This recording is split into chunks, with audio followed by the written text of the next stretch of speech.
শনিবার হলো শনিদেবের জন্য একটি বিশেষ দিন।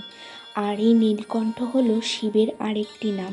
কারণ সমুদ্র মন্থনের সময় উত্থিত হোলাহল বিষ পান করার ফলে তার কণ্ঠ নীল হয়ে যায়, তাই তিনি নীলকণ্ঠ নামেও পরিচিত। শুধু জল আর দুধ মিশিয়ে তার মধ্যে কালো তিল দিয়ে বিশেষ করে শনিবারে মহাদেবের মাথায় এই জল ঢাললে নাকি বিশেষভাবে রোগ ভোগ থেকে মুক্তি পাওয়া যায় আর জীবনের অনেক শান্তি ফিরে আসে। সোমবারে এটি করা যায়, কিন্তু প্রত্যেক শনিবারে সকালে কিছু না খেয়ে আগে বাবার মাথায় এই জল ঢেলে নিতে হবে। আর এই অষ্টগন্ধা বাবার খুব প্রিয়। এটি চন্দনের টিকা লাগিয়ে আর নিজেও এই টিকা কপালে লাগিয়ে বাবার মন্ত্র ওম নমঃ শিবায় বলে পুজো করে নিতে হবে। তুমি চাইলে 3টি, 5টি, 7টি, 21টি বেলপাতা দিয়ে বাবার পুজো করতে পারো।